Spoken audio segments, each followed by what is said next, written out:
Is this going? Yep. Great.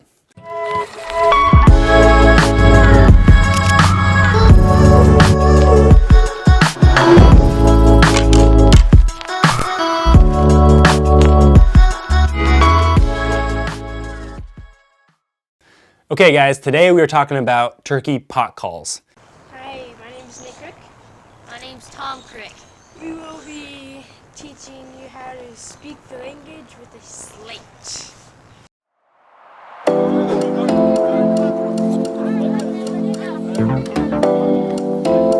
This is a pot call.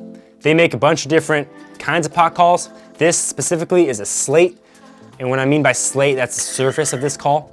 There are glass calls, crystal calls, slate calls. I think that's maybe it. But again, like I kind of talked about in the last video, this is a friction call. So we need this striker to go along this pot call, the surface of it, and make a turkey noise.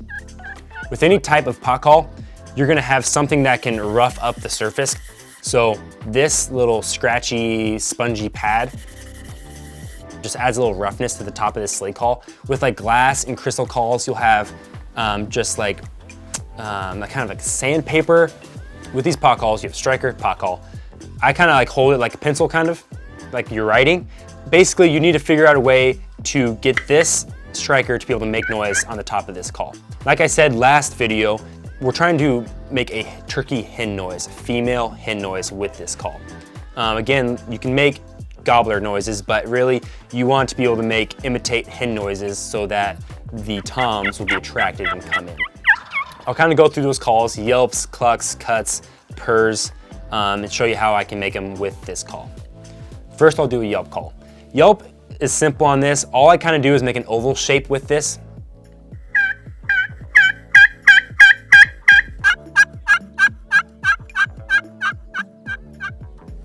See that oval kind of motion? There you go. So that's just because of the cadence I make. I'll do that one more time for you.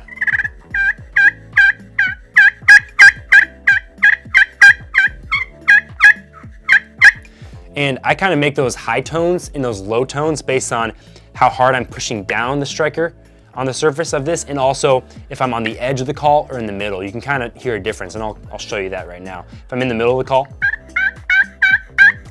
you can kind of tell that's a lower tone. If I move to the side,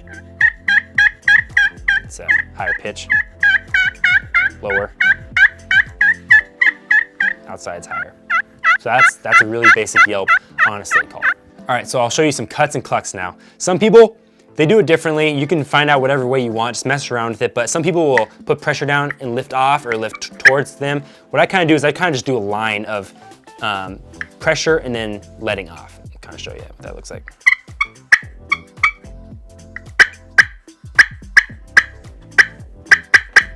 So those are some cuts.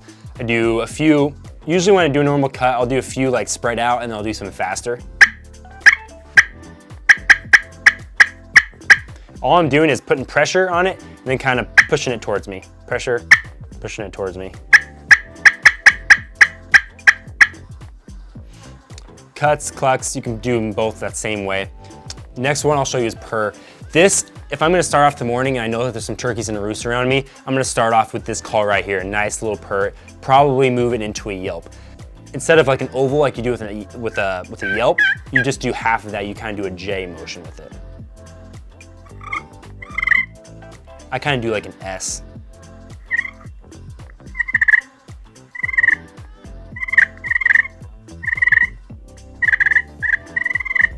So now I'll kind of do a yelp or do a purr into a yelp kind of thing that you might hear in the turkey woods in the morning.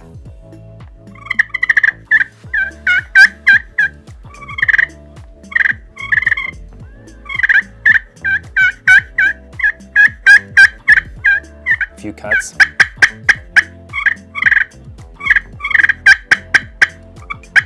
Something like that.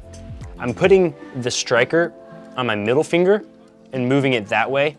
I'm not moving my thumb or my pointer finger. I'm moving it by my middle finger.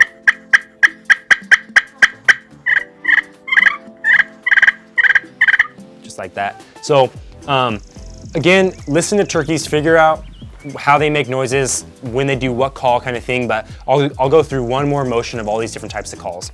You can see these holes in the back. That is where the sound's coming out of. So if you're in a ground blind or something, or if you want to direct that call, sometimes Thomas and I will angle a call like this.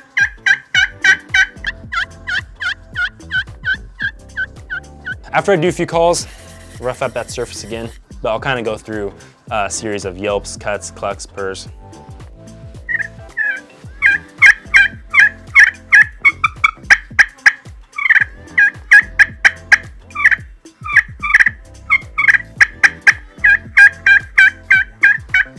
A little pro tip with these, don't get the surface wet.